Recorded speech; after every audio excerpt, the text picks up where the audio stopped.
Why does bond formation take place? Can you give me the answer? Yes, it takes place because atoms are always in a constant struggle to reach the stable state. And what is this stable state? Well, if the atoms have only one shell, then the stable state is achieved when two electrons are present in it. And if the atom has two or more than two shells, then the stable state is achieved when the outermost shell contains 8 electrons. It's called an octet. But the stable state is seen only in case of a few elements. We know that elements like helium, neon, argon, etc. have atoms with such desired electronic configuration. But what about the case of atoms which do not have this octet? Yes, they will participate in bond formation. That means they will either give or take or share electrons. But wait, who decides how many electrons will participate in the bond formation? Or who tells the atoms if they've to give or take electrons? Well, the answer to these questions is valency. Let's understand this concept in detail. In simple words, valency is defined as the combining capacity of an element. Now, what exactly do we mean by this?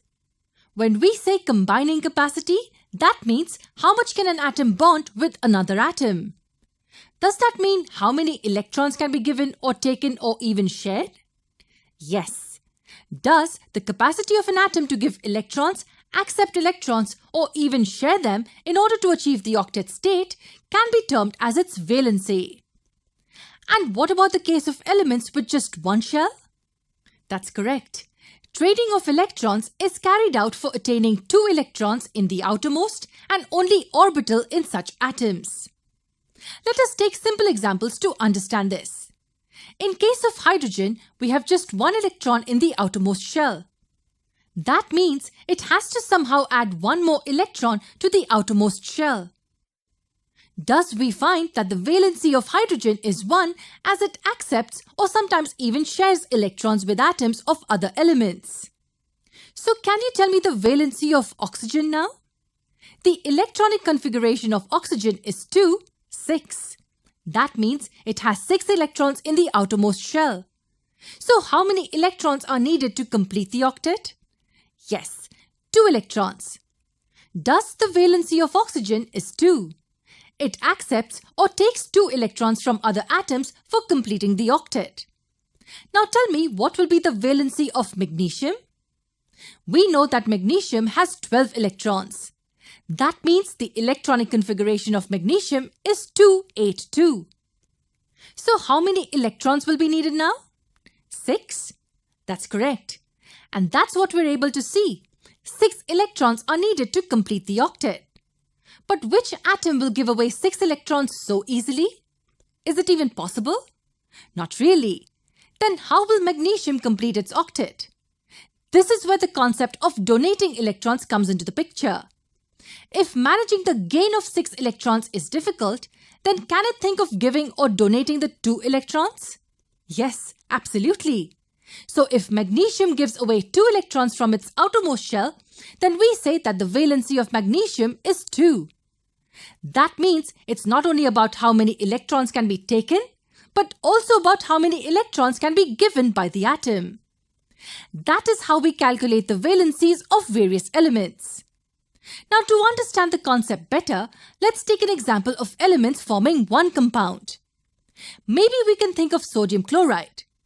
For the formation of one molecule, we need 1 atom of sodium and 1 atom of chlorine. What are the valencies of each, by the way? Sodium has the electronic configuration 281, while chlorine has an electronic configuration 287. Before I tell you what happens, I want you to give it a shot. What do you think will happen? Doesn't this indicate that sodium will donate 1 and chlorine will accept 1 electron to complete their respective octet state? Yes, that's absolutely correct.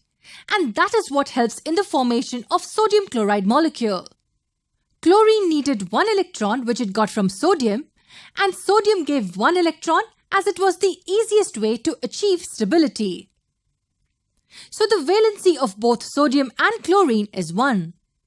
Does this mean that only elements having the same valency always combine together to form a bond?